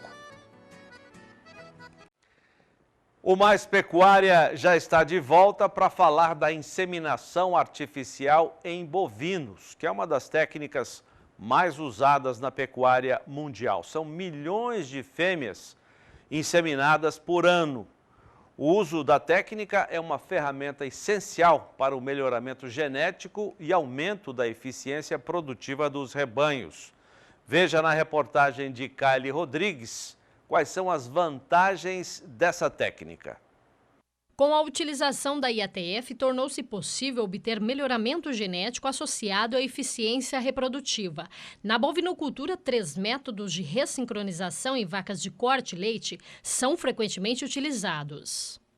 O método convencional é a cada 30 dias, passa o ultrassom e as vacas diagnosticadas como vazias, é inserido um novo dispositivo de progesterona e iniciado um novo protocolo, sendo inseminada após 10 dias. Então, no intervalo de 3 inseminações, ou seja, uma IATF e 2 ressincronizações, demora 80 dias. Quando se fala em uma técnica precoce, que é a ressincronização aos 22 dias, é realizada a primeira IATF. Após é inserido um dispositivo de progesterona e então iniciado um novo protocolo. No dia 30 da IATF, é passado o ultrassom modo B, que é o ultrassom convencional, E as vacas consideradas gestantes saem do lote e as consideradas vazias seguem o protocolo, realizando uma nova inseminação após 2 dias. Isso dá um intervalo em torno de 62, 63 dias de serviço. Outra técnica nova no mercado é a ressincronização super precoce com a tecnologia de ultrassonografia Doppler, que consiste em um aparelho já utilizado em humanos e que agora foi inserido na reprodução bovina para avaliação do corpo lúdico, responsável em liberar a progesterona. Uma vaca gestante precisa ter um corpo lúdico ativo, senão ela é considerada vazia. Na ultrassonografia Doppler, é iniciado um novo protocolo de 12 a 14 dias, onde, no dia 22, é avaliado por ultrassonografia Doppler a vascularização ou fluxo sanguíneo desse corpo lúteo. As vacas que têm um corpo lúteo ativo são consideradas gestantes e saem do lote. As vacas consideradas não gestantes têm um corpo lúteo inativo ou sem irrigação. Essas vacas seguem o protocolo e são inseminadas após 2 dias. Dá um intervalo de serviço entre a primeira e a terceira inseminação de 48 dias. Então, pensando em um ciclo curto, é possível concentrar, com o passar dos anos, concentrar as parições para o período favorável. De Campo Grande, Kaile Rodrigues.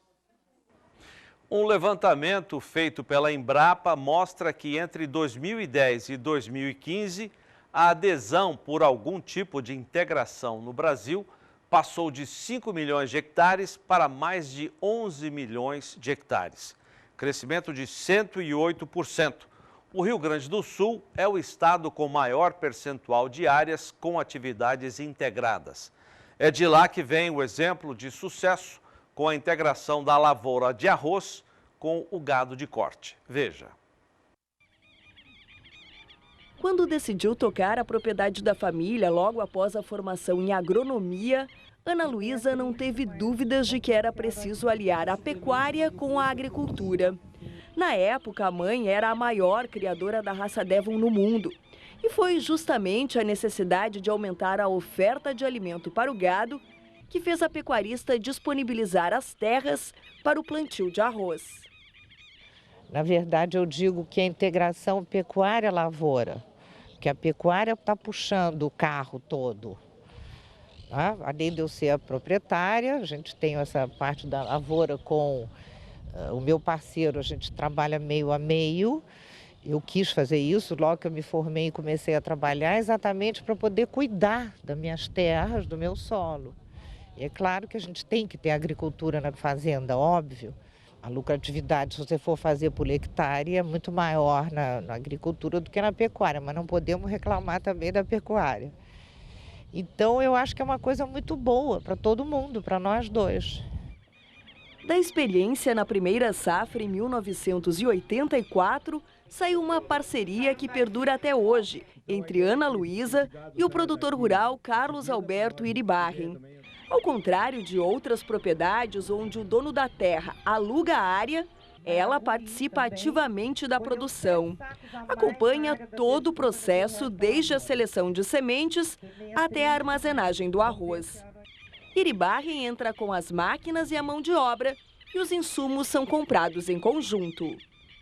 Então a integração surgiu de uma maneira que nós lavoura, pudéssemos ajudar a pecuária, fornecendo equipamentos, plantando, porque a lavoura tem o perfil, tem a vocação com máquinas, com pessoal, que nós já temos, né? Então nós fizemos essa parte aí, oferecendo uma condição melhor de comida para o gado, para que nós tivéssemos a disponibilidade mais cedo. Isso realmente se consolidou e hoje é um processo de muito sucesso.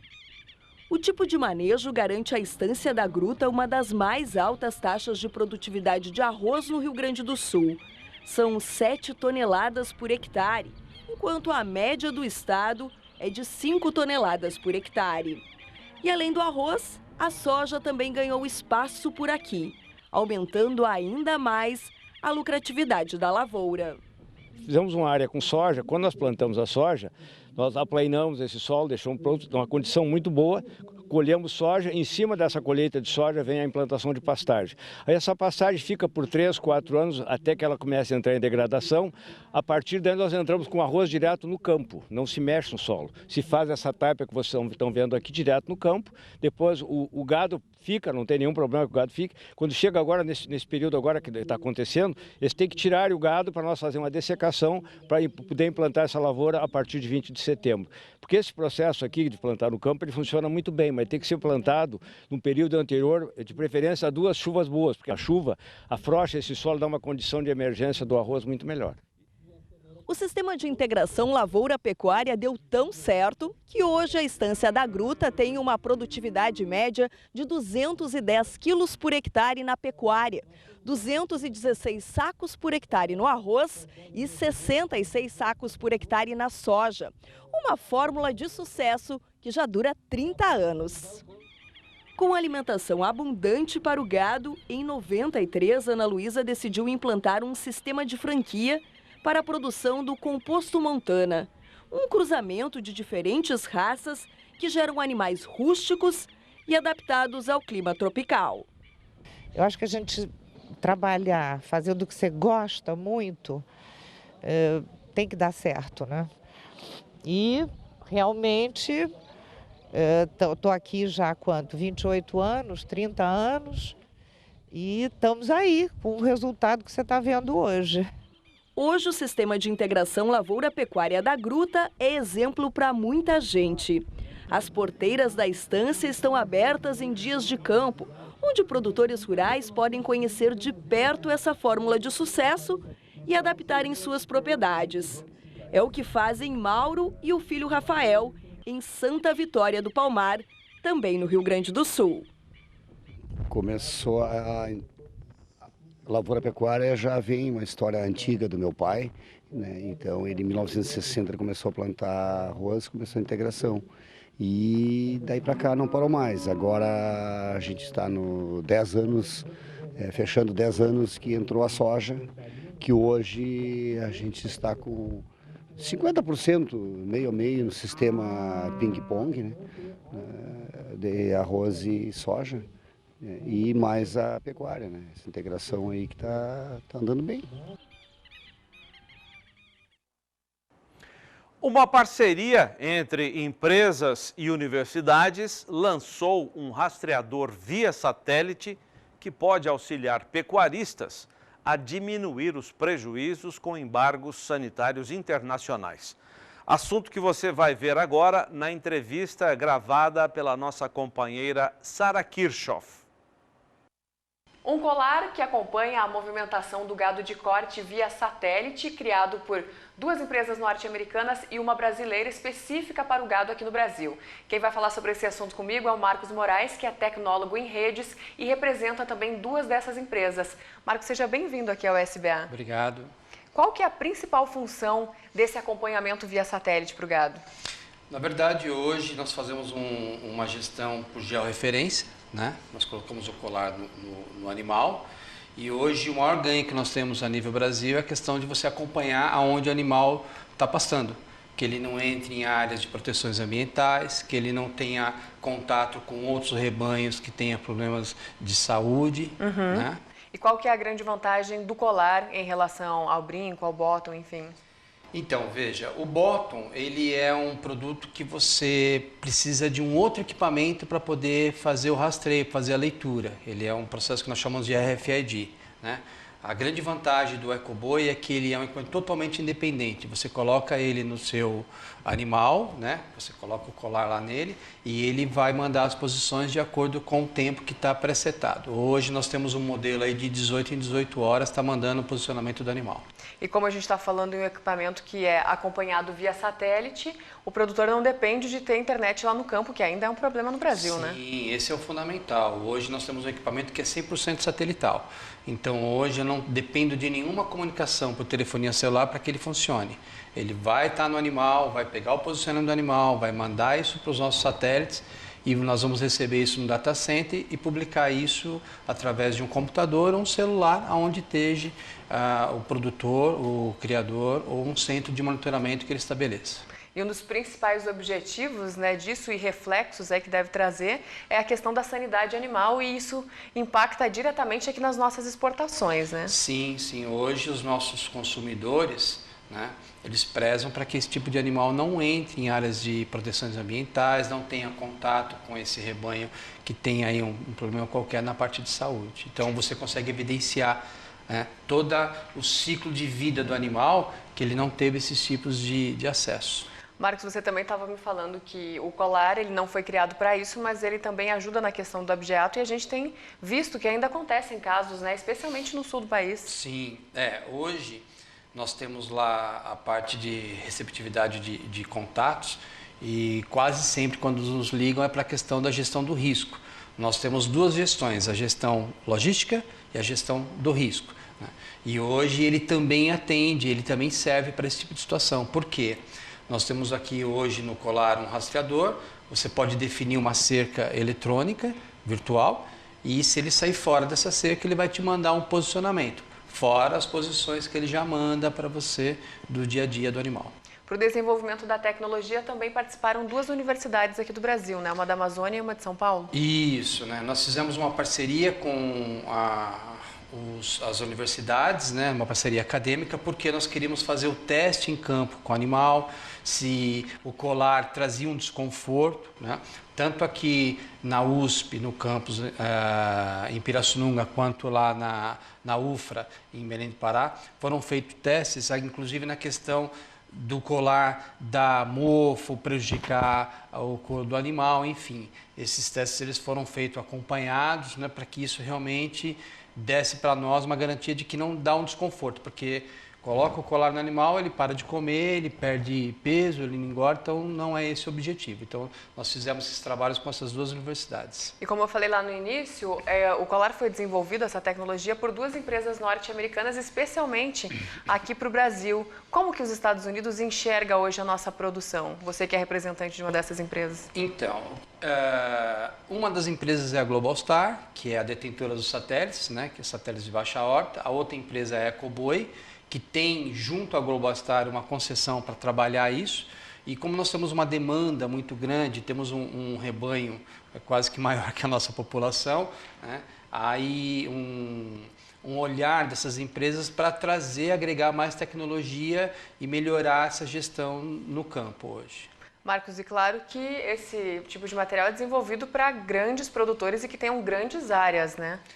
Na verdade, o gado confinado não tem muito objetivo de você colocar o colar. Agora, esse gado que você tem a pasto e você tem uma grande área, né, várias fazendas que você precisa fazer essa gestão, ele tem uma melhor adaptação para isso. Eu não posso deixar de te perguntar, porque o produtor, o pecuarista que estiver em casa assistindo, ele vai querer saber qual que é o retorno do investimento, o custo-benefício, como que funciona? Então, junto com esses modelos matemáticos que nós criamos lá, hoje nos mostra que 10% do rebanho, né, pode ser colocado equipamento, que são as madrinhas, e aí você tem aí uma gestão logística de como o seu rebanho está se comportando, né? Esse investimento que você faz dentro desses 10% aí do teu rebanho, ele tem um grande retorno, porque você fica na casa de 3% dentro do montante geral do rebanho que você tem hoje, né? Então, o retorno que você tem a nível de valor, né, ele é bem satisfatório. Marcos, para finalizar, na prática, como que funciona? Então, hoje você faz a aquisição do colar, coloca o colar no seu animal que você quer fazer a rastreabilidade dele. Esse colar ele está configurado para mandar informações a cada 18 horas, né? Vai estar mandando um posicionamento. Essa informação vai subir numa constelação de satélite, vai descer nos nossos data centers, e o usuário, o criador, vai poder pegar o celular ou pegar o desktop e acompanhar tudo isso daí. Inclusive, se o animal sair fora de uma cerca que ele criou, ou seja, aquele animal não pode sair daquela fazenda. Se fizer um transbordo do animal A para a fazenda, seja qual for, eu tenho que ser notificado. Então, hoje os nossos colares conseguem dar essa informação para o nosso produtor. Tá certo, então. Esse foi Marcos Moraes, tecnólogo em gestão de redes. Muito obrigada pela sua participação conosco mais uma vez. E então tá aí, mais uma tecnologia para ajudar o pecuarista. Nós voltamos o sinal para Campo Grande. É com vocês. No próximo bloco, você fica sabendo da importância do cooperativismo. Mais Pecuária já volta. O Mais Pecuária já está de volta para dizer que está em construção, no município de Rio Verde, Mato Grosso do Sul, uma granja que vai abrigar 5.000 matrizes suínas para incrementar a produção no estado.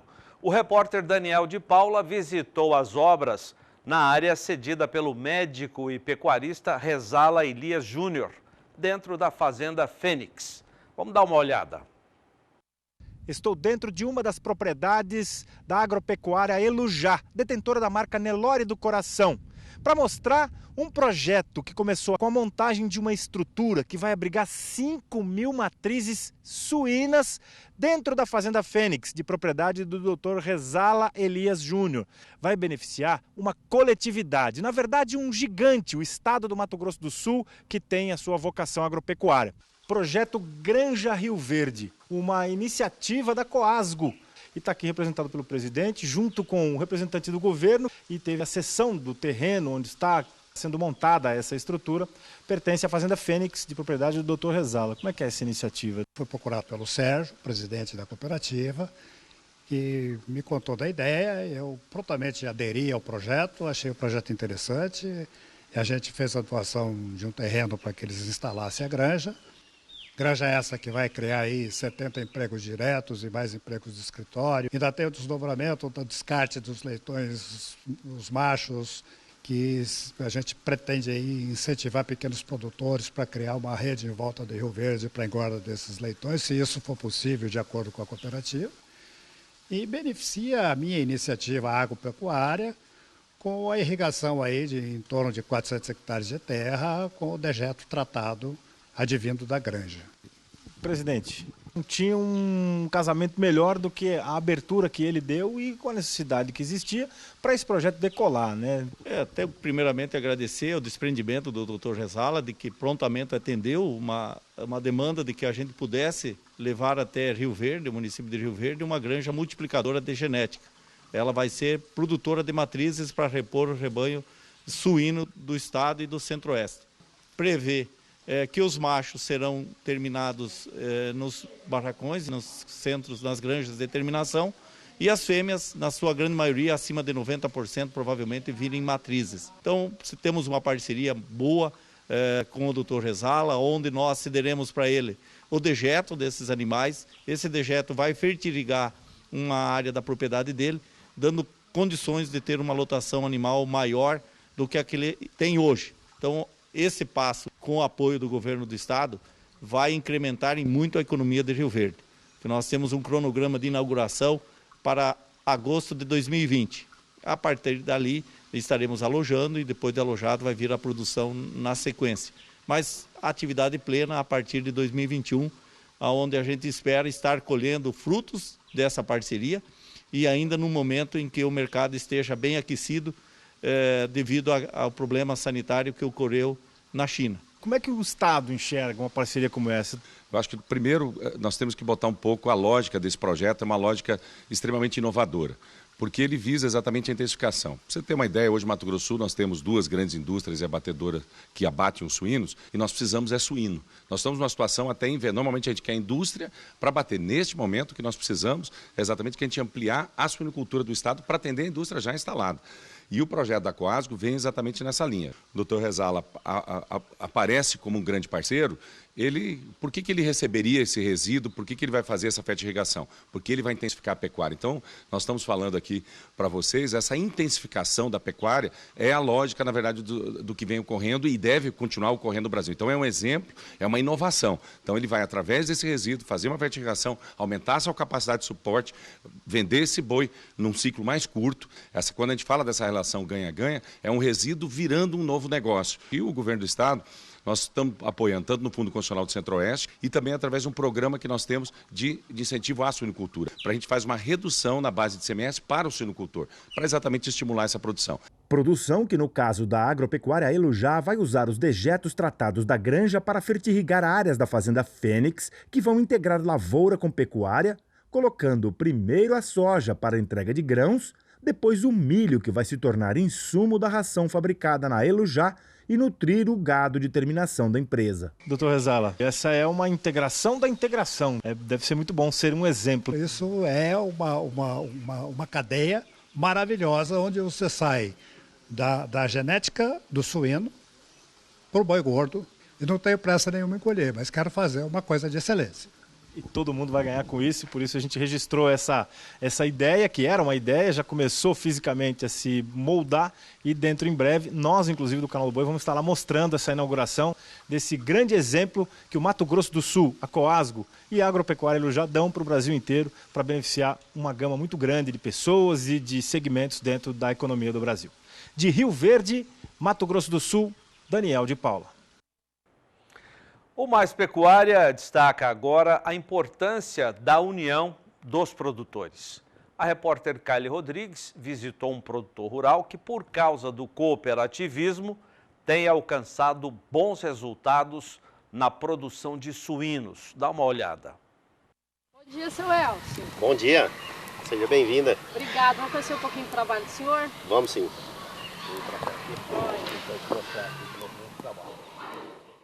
Estamos em São Gabriel do Oeste, Mato Grosso do Sul, em uma área de 24 hectares. A propriedade é do Elcio. O produtor trabalhou por 17 anos no setor de energia.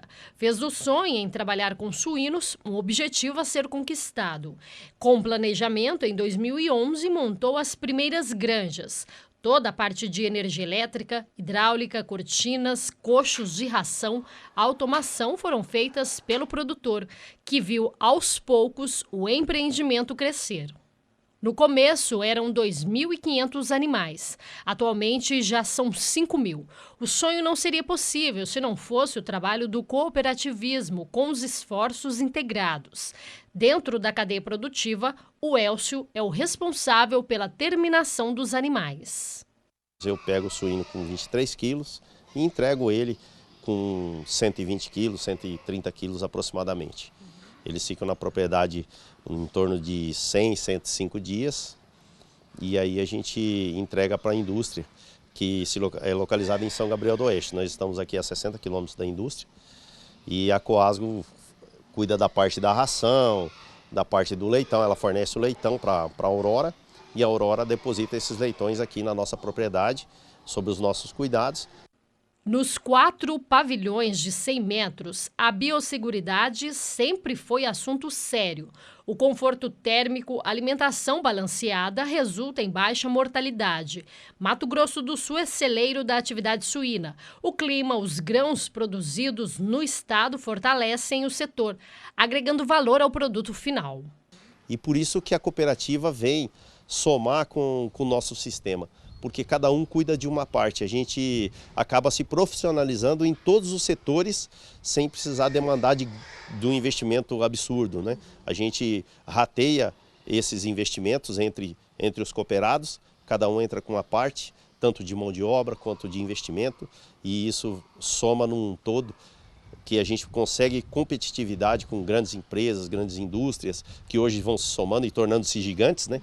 E a gente isoladamente não consegue produzir se não for num sistema, não consegue competitividade se não for num sistema integrado desses. Quem tem contribuído também com a suinocultura da região é o programa Granja Plus do Senar MS. A iniciativa atende um grupo de produtores integrados, trabalhando quesitos ambientais, trabalhistas, segurança no trabalho, em construções rurais e na gestão da propriedade, analisando a rentabilidade econômica do empreendimento. O sistema está em expansão. Os investimentos eles vêm ocorrendo periodicamente, né, com expansão não somente na produção de suínos em si, no contexto da terminação, mas também na produção de leitões.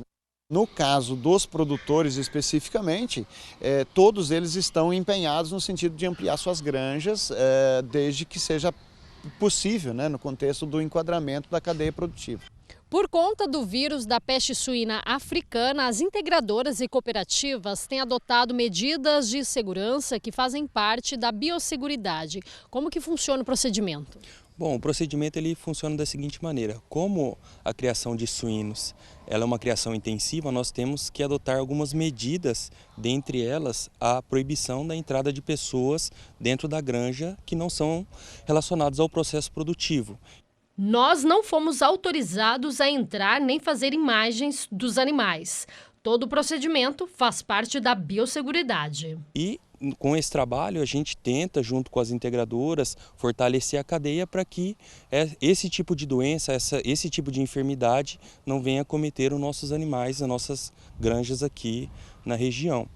O trabalho desenvolvido pelo técnico de campo junto ao produtor, eles já observaram algumas mudanças, dentre elas a implantação do alambrado, que é mais uma medida de proteção que auxilia aí a biosseguridade e evita que, por exemplo, animais selvagens adentrem dentro da granja e possivelmente possa trazer alguma doença vindo de fora. Então a adoção do alambrado também é uma medida de proteção que esse trabalho foi desenvolvido e vem sendo observado junto com o produtor dia a dia. A questão da sustentabilidade sempre foi uma grande preocupação do Elcio.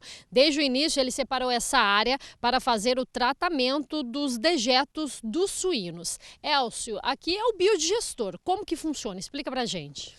O biodigestor é um sistema de tratamento dos dejetos dos suínos, que ele vem lá da granja, entra dentro da câmara do bio, faz o processo de transformação pelas bactérias, né? Faz um tratamento bacteriológico, né? Orgânico.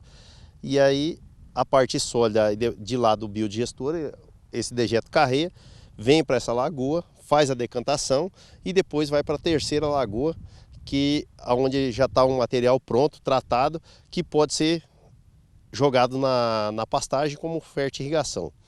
Todo o sistema produtivo que a gente está integrado, a gente tem que ter essa preocupação com a sustentabilidade e com o meio ambiente. Então isso aqui é a forma ideal até o momento, né? Estudada e planejada para que seja dado um destino adequado a esses dejetos, de modo que ele não venha contaminar o lençol freático, não contamine as nascentes de água. Com a força do cooperativismo, os trabalhos não param. O próximo passo é utilizar nas granjas o recurso da bioenergia. Que a gente vai montar um sistema de geração de energia para o aproveitamento do biogás, onde a gente vai utilizar o biogás como combustível para a produção de energia, que vai produzir bem mais do que a gente consome. A gente vai poder compensar essa energia, vai dar viabilidade também em outras atividades dentro da própria propriedade, porque a gente vai baixar o custo de produção com a produção própria de energia. Veja depois do intervalo a movimentação do mercado de equinos no Brasil. Destaque também para a sanidade animal. Vamos falar da laminite, um processo inflamatório agudo ou crônico que acomete o casco do cavalo. Não saia daí, já voltamos. Já estamos de volta com o Mais Pecuária. Você sabia que o mercado de cavalos movimenta no Brasil cerca de 16 bilhões de reais por ano? É o que diz o último censo do IBGE. A repórter Rosa Cabral foi conversar com um especialista desse segmento e mostra pra gente a importância do mercado dos cavalos. O mercado do cavalo, que une negócios e paixão, tem movimentado bilhões no Brasil. Só na última década, por exemplo, foram um crescimento aí de 12% ao ano. E aí a gente veio descobrir por que isso está acontecendo no Brasil, conversando com o médico veterinário Paulo Zandavalli, que nos recebe aqui no Aras, em Campo Grande, Mato Grosso do Sul, para essa prosa. E 16 bilhões, é bastante dinheiro, né, doutor? Realmente, é muita coisa. Mas a indústria do cavalo ela tem aumentado consideravelmente, principalmente no quesito serviços, no quesito equipamentos. Isso aí tem aumentado demais. O Brasil ele tem procurado produzir equipamentos que antes importavam, e agora existe uma indústria toda voltada a materiais, equipamentos para as linhas equestres. Também nós temos tido um acréscimo muito grande na comercialização e nos valores de mercado dos animais, das diferentes raças. Isso está muito relacionado com a procura cada vez maior assim, do divertimento equestre, da procura das pessoas pelas suas famílias, enfim, de ficarem mais tempo com os cavalos e menos tempo com problemas sérios em casa, enfim. A equinoterapia, não só como a equinoterapia feita em clínicas, mas o cavalo, só do convívio, do bom convívio com ele, como é o nosso caso aqui, ó, você já vai ficando mais relaxado e mais tranquilo. Antes de começar a gravar, eu estava aqui, ó, me deliciando com esse momento. Como que é o nome dela, doutor? A Play. E qual é a história da Play? O que ela está fazendo aqui no seu Aras? A Play é uma grande égua, uma das éguas que nós temos mais carinho de todos os animais aqui do nosso estado, uma égua conhecida nacionalmente. Ela veio para um leve tratamento aqui em casa, ela está aqui há algum tempo e é um dos exemplos de um animal que une família, que é um animal que seduz a toda um segmento, no caso dela, dentro da raça quarto de milha, e no caso dela também no esporte, que é o laço comprido. Ou seja, ela é um grande exemplo de uma égua sensacional e que tem uma legião de seguidores e de fãs, não se falando também da sua família, dos seus proprietários, que são maravilhosos.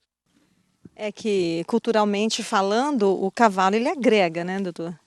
Sem dúvida, é uma realidade, porque em questão de amizade, em questão de conhecimento, a questão do bem-estar familiar, do interrelacionamento familiar, interrelacionamento com as pessoas de diversas culturas, o cavalo agrega tudo isso, o cavalo traz essa paixão, ele traz o relacionamento, o patrão-empregado, indústria, proprietário, proprietários, técnicos. Então, realmente é uma grande indústria, as exposições pelo mundo afora, as provas equestres. Hoje se tem uma quantidade absurda de provas equestres no Brasil. Nós temos todos os finais de semana, de todas as raças que estão envolvidas, grandes encontros dentro do esporte. E o esporte equestre ele está cada vez mais inserido dentro da família brasileira. E é importante lembrar também, doutor, que dentro desse contexto comercial, não é, existe o melhoramento genético, existe a venda de genética de animais, por exemplo, nos leilões, né, que movimenta muito. Sem dúvida, a todas as pessoas que estão envolvidas nesse processo, eles estão atrás de melhorar. Ou seja, você sempre está na expectativa de conseguir animais melhores, animais mais competitivos, genética diferente da qual você tem, para tentar compor dentro do seu plantel aquilo que está lhe fazendo falta. Então, realmente, assim, todo esse mercado é uma bola de neve, né? A pessoa que tem um animal, ela quer ter 2, 3, 4. É uma atividade muito sedutora. Os equinos que trabalham nas fazendas, as manadas de fazenda, elas melhoraram muito de anos para cá. Como também a lida, como também a qualidade de doma, sabe? Tudo isso melhorou. Equipamentos já não são mais os mesmos, mudaram bastante. Para quê? Para facilitar quem monta nesses animais e para aumentar o conforto deles próprios, né? Isso é muito importante e, sem sombra de dúvida, o cavalo não é à toa que ele foi a maior arma de guerra de todos os tempos, né? Foi o ser mais cobiçado, né? Principalmente aí na origem do Império Otomano e etc. E isso está até hoje. Hoje é um negócio realmente absurdo e isso está acontecendo em todo o mundo, em todos os continentes. Países que não eram tradicionalmente produtores de cavalo, consumidores de cavalo, hoje são, como Japão, China, que está começando assim uma verdadeira avalanche na produção de cavalos, principalmente dentro da China. E por que essa descoberta por lá, doutor? O que se explica?